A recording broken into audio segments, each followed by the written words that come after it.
चला तर मग आज आपण अपूर्णांक पाहूया. तर अपूर्णांक हा घटक पाहत असताना अपूर्णांक म्हणजे काय आणि त्याच्यात कोणते प्रकार पडत असतात, त्या अपूर्णांकांची बेरीज कशी करायची, वजाबाकी कशी करायची, गुणाकार कसा करायचा, भागाकार कसा करायचा, तर हे मी पूर्ण तुम्हाला बेसिक पासून सांगते. तर आज आपण शिकूया की आता अपूर्णांक म्हणजे काय असतो. आता बघा, आता ही एक पट्टी आहे आणि या पट्टीचे आपण किती भाग केलेले आहेत? समान 7 भाग केलेले आहेत. आणि मी रंगवलेत किती? तर 3 भाग. म्हणजे या 7 भागापैकी मी किती भाग रंगवले? 3 भाग रंगवले. म्हणजे या 7 भागापैकी मी किती भाग रंगवलेले आहेत? तर वरचे 3 भाग रंगवलेले आहेत. म्हणजे 3 छेद याला काय वाचायचं? 7.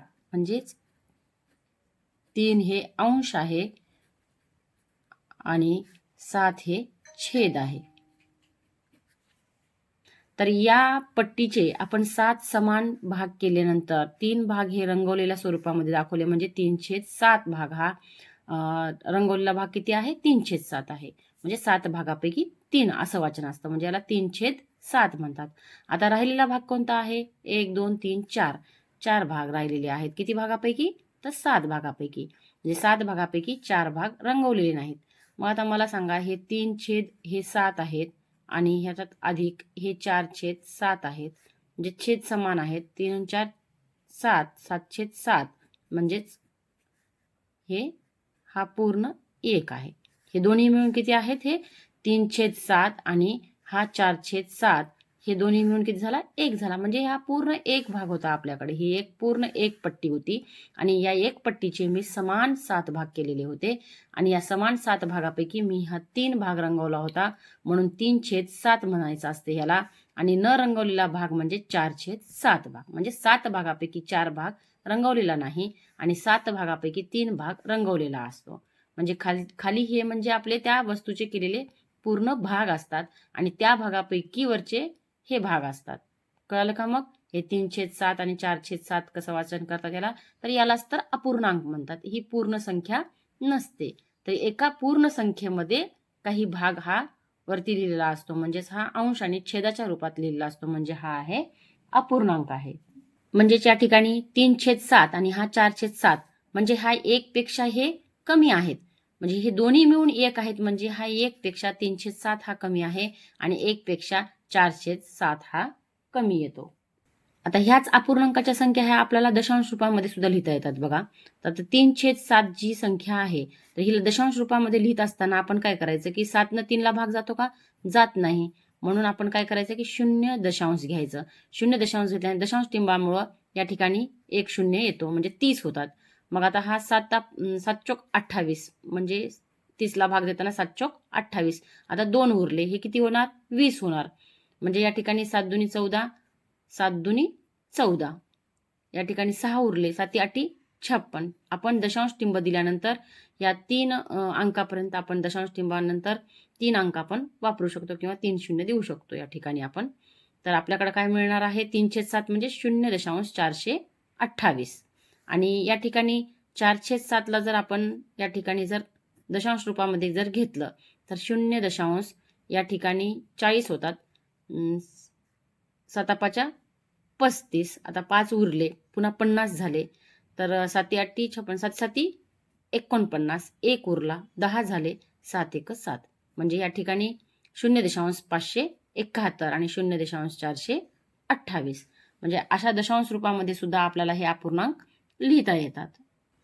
कळालं का मग? अपूर्णांक म्हणजे काय? तर एखाद्या वस्तूचे समान भाग करणे आणि त्यापैकी जो भाग आपल्याला रंगवलेला दाखवला असेल त्यापैकी तो भाग असतो. म्हणजे या 7 भागापैकी 3 भाग रंगवलेला आहे आणि 7 भागापैकी 4 भाग हा न रंगवलेला आहे. हा आहे अपूर्णांक. आणि यांना दशांश रूपामध्ये कसं लिहितात तेही सांगितलं मी तुम्हाला. भाग घालून लिहित असतात आणि हे जे असतात तर हे 1 पेक्षा लहान असतात. हे 3/7 आणि 4/7 हा 1 पेक्षा लहान आहे. आता याच अपूर्णांकाचे आपल्याला 2 भाग पाहायला मिळतात. एक आहे छेदाधिक अपूर्णांक आणि दुसरा आहे अंशाधिक अपूर्णांक.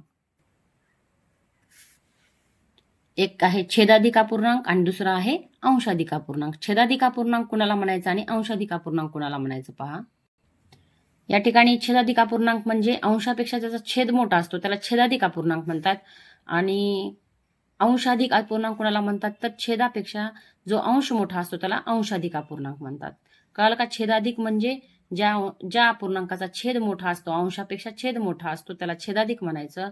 आणि ज्या अपूर्णांकामध्ये छेदापेक्षा अंश मोठा असतो त्याला अंशाधिक अपूर्णांक असे म्हणतात. या छेदाधिक अपूर्णांकामध्ये ह्या अपूर्णांकाची किंमत ही 1 पेक्षा कमी असते.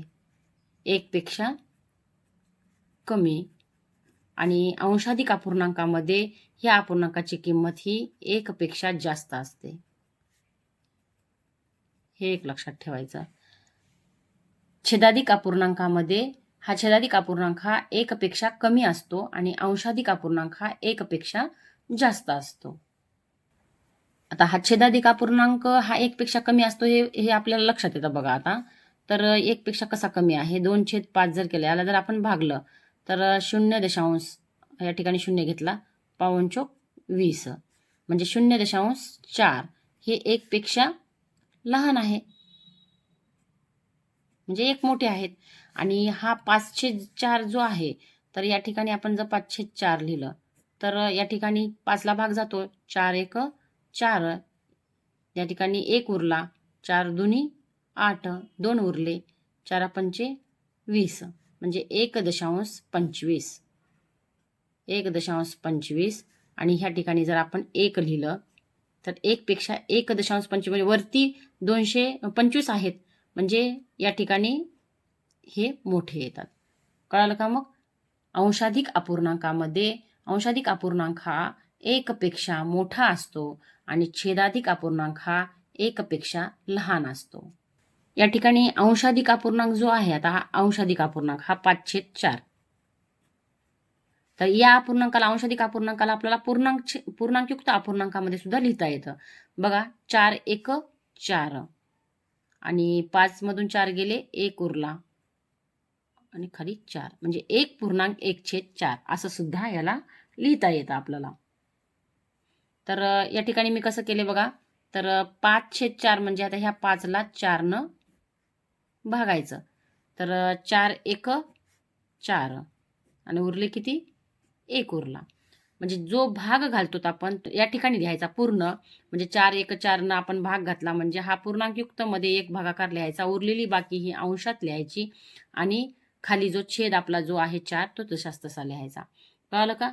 याला अंशाधिक अपूर्णांकाला पूर्णांकयुक्त अपूर्णांकामध्ये कसं करायचं ते, तर या 4 या 5ला भाग घालायचा आणि जो भागाकार येतो हा पूर्ण संख्येमध्ये इथं पूर्णांकमध्ये लिहायचा आणि आलेली बाकी ही अंशामध्ये लिहायची आणि जो छेद आहे तो जशास तसा लिहायचा. म्हणजेच 5/4चा पूर्णांकयुक्त अपूर्णांक काय झाला की 1.1/4 झालेला आहे. म्हणजे या अंशाधिक अपूर्णांकाला पूर्णांकयुक्त अपूर्णांकामध्ये आपल्याला रूपांतर करता येते. आता या ठिकाणी आपण दुसरे उदाहरण बघू. आता 7/3. आता 7/3 ला आपल्याला पूर्णांकयुक्त अपूर्णांकात करायचा आहे. तर या 3 ना आपल्याला 7 ला भागायचं. तर या 7 ला भागत असताना 3×2 6 आणि 1 उरली बाकी. आता मग पूर्ण जो भाग दिलेला आहे तो पूर्णांकमध्ये लिहायचा आणि उरलेली बाकी ही अंशात लिहायची 1 आणि खाली जो छेद आहे तो तसाच तसा. म्हणजे 7/3चा पूर्णांकयुक्त अपूर्णांक काय आहे की 2.1/3. म्हणजे या दोन्हीचा गुणाकार जर केला बेत्रिक 6 आणि 6 मध्ये अधिक 1 मिळवला हे 7. म्हणजेच या ठिकाणी पूर्णांक संख्या आणि जो छेद असतो त्याचा गुणाकार करायचा असतो, म्हणजेच 2×3 आणि वरचा अंश जो आहे तो त्याच्यामध्ये मिळवायचा असतो आणि भागिले जे काही छेद आहे तो छेद लिहायचा असतो. म्हणजे 3×2 6 आणि 1 7 7/3 आलेला आहे. कळालं का? की अंशाधिक अपूर्णांकाला पूर्णांकयुक्त अपूर्णांकामध्ये कसं रूपांतर केलं ते. आणि याच पूर्णांकयुक्त अपूर्णांकाला अपूर्णांक करायचा आहे आपल्याला. तर या ठिकाणी आपल्याला 2/1/3 जर दिलं, याला अपूर्णांकात करायचं म्हणलं तर या छेदाचा आणि या पूर्ण संख्याचा गुणाकार करायचा. 3×2 6 आणि याच्यामध्ये 1 मिळवायचा. जसं आपण 3×2 अधिक 1 याचं सूत्रच आहे की 3×2 आणि वरचा अंश अधिक 1 करायचा असतो. म्हणजे हा छेद हा पूर्ण आणि नंतर त्याच्यामध्ये अंश मिळवायचा असतो. जे काय आहे ते खाली छेदामध्ये 3 लिहायचे आणि 3×2 6 आणि 1 7 म्हणजे 7/3. या पद्धतीने आपण पूर्णांकयुक्त अपूर्णांकाला अपूर्णांकामध्ये केलेला आहे. म्हणजे 3×2 6 6 आणि 1 7 7/3. तर आजच्या व्हिडिओमध्ये आपण काय पाहिलं आहे की अपूर्णांक. अपूर्णांक म्हणजे काय? तर अपूर्णांक म्हणजे एखाद्या वस्तूचे जर आपण समान भाग केले आणि त्यापैकी आपल्याला भाग दर्शवायचे असतील तर ते भाग दर्शवण्यासाठी आपण अपूर्णांकाच्या रूपामध्ये आपण ती संख्या लिहित असतो. म्हणजे आता एक वस्तू होती आणि या वस्तूचे 7 समान भाग केले होते आणि त्यापैकी मी 3 भाग रंगवलेले होते किंवा घेतलेले होते. म्हणून 7 भागापैकी 3 म्हणजे 3/7 भाग आणि राहिलेला जो उर्वरित भाग जो न रंगवलेला भाग होता तर हा 4 होता. म्हणजे कोणत्या भागापैकी 4 होता तर 7 भागापैकी 4 होता. म्हणून 4/7 म्हणजे 4 हे अंश आणि 7 हे छेद आहे. म्हणजे 4/7 असा अपूर्णांकामध्ये याला आपण लिहिलेलं होतं. यालाच अपूर्णांक म्हणतात. आणि असे अपूर्णांक हे जे असतात तर हे अपूर्णांक हे 1 पेक्षा हे लहान असतात. म्हणजे 3/7 ला अंश आणि छेद म्हटलेला आहे. आता यांची जर बेरीज केली तर हे 1 येते पूर्ण. म्हणजे या ठिकाणी मी तुम्हाला दशांश चिन्ह देऊन या ठिकाणी तुम्हाला दाखवलं पण होतं की हे 1 पेक्षा कसे कमी आहेत ते. आणि छेदाधिक अपूर्णांक आणि अंशाधिक अपूर्णांक हे अपूर्णांकाचे 2 प्रकार आहेत. तर ते जे आहेत ते काय छेदाधिक म्हणजे अंशापेक्षा छेद मोठा असला की छेदाधिक म्हणायचं असतं. आणि हा छेदाधिक अपूर्णांक हा 1 पेक्षा कधीही लहान असतो. ज्याचे छेद मोठा आणि अंश लहान असतात ते 1 पेक्षा लहान असतात. आणि ज्या ठिकाणी अंश मोठा असतो आणि छेद लहान असतो तो अपूर्णांक हा 1 पेक्षा जास्त असतो आणि त्याला अंशाधिक अपूर्णांक म्हणतात. अंशाधिक म्हणजे ज्याचा अंश मोठा, छेदापेक्षा अंश मोठा तो अंशाधिक आणि छेदाधिक मध्ये ज्याचा अंशापेक्षा छेद मोठा तो छेदाधिक असतो. आणि छेदाधिक अपूर्णांक हा 1 पेक्षा लहान असतो तर अंशाधिक अपूर्णांक हा 1 पेक्षा जास्त असतो. हेही तुम्हाला मी भाग घालून तुम्हाला दाखवलेलं होतं की मोठा आणि लहान कसा येतो तो. त्यानंतर आपण काय केलं होतं की अपूर्णांक जो आहे या अपूर्णांकाला पूर्णांकयुक्त अपूर्णांकामध्ये कसं लिहितात. तर याला भागाकार करून मी तुम्हाला दाखवलं की आलेला जो भागाकार आहे तो पूर्ण मध्ये लिहायचा आणि आलेली बाकी जी आहे ते वरती लिहून जो छेद आहे तो जशास तसा लिहायचा. हे होतो पूर्णांकयुक्त अपूर्णांक. आणि पूर्णांकयुक्त अपूर्णांकाला सुद्धा अपूर्णांकामध्ये कसं करतात. तर मी हे तुम्हाला दाखवलं की या दोनचा गुणाकार करून हे जो वरचा जो अंश आहे तो त्याच्यामध्ये मिळवायचा असतो. म्हणजे 3 दुनी 6 मध्ये 1 मिळवायचा असतो. म्हणजे आणि जो छेद आहे तो 3 जशास तसा लिहायचा असतो म्हणजे 7/3. तर आजच्या व्हिडिओमध्ये मी तुम्हाला अपूर्णांक म्हणजे काय, अपूर्णांकामधला लहान अपूर्णांक कोणता असतो, मोठा अपूर्णांक कोणता असतो, त्यानंतर याला अपूर्णांक कसा तयार झाला, म्हणजे अपूर्णांक पूर्ण संख्येचा अपूर्णांक कसा झाला, तर त्या पूर्ण संख्येमधला काही भाग जो घेतलेला आहे तर तो हा म्हणजे अपूर्णांक असतो. त्यापैकी असतो. म्हणून 7 भागापैकी हे 3 म्हणजे अशा पद्धतीने तुम्हाला मी अपूर्णांकात सांगितलं. या अपूर्णांकाला आपण दशांश अपूर्णांकामध्ये सुद्धा लिहिता येतं आपल्याला. याच्यामधले 2 प्रकार पाहिले छेदाधिक आणि अंशाधिक. छेदाधिक कसा 1 पेक्षा कमी असतो आणि अंशाधिक हा 1 पेक्षा जास्त असतो. हे तुम्हाला मी भागाकार घालून दाखवलेला आहे की कशा पद्धतीने ते लहान आणि कशा पद्धतीने तो मोठा आहे तो. आणि याच अपूर्णांकाला आपण पूर्णांकयुक्त अपूर्णांकामध्ये कशा पद्धतीने लिहितात हेही सांगितले आणि पूर्णांकयुक्त अपूर्णांकाला अपूर्णांकात कसं लिहितात हेही सांगितलं तुम्हाला. तर तुम्ही हा व्हिडिओ जो अपूर्णांकाचा जो व्हिडिओ आहे हा व्हिडिओ तुम्ही सविस्तर पद्धतीने पाहिला तर मी पूर्ण अपूर्णांक हा पाठ तुम्हाला एकदम सोप्या पद्धतीने समजावून सांगेल आणि यावरती काही तुम्हाला समजण्यासाठी यावरती सरावासाठी तुम्हाला काही प्रश्नही मी समजून सांगण्याचा प्रयत्न करेल.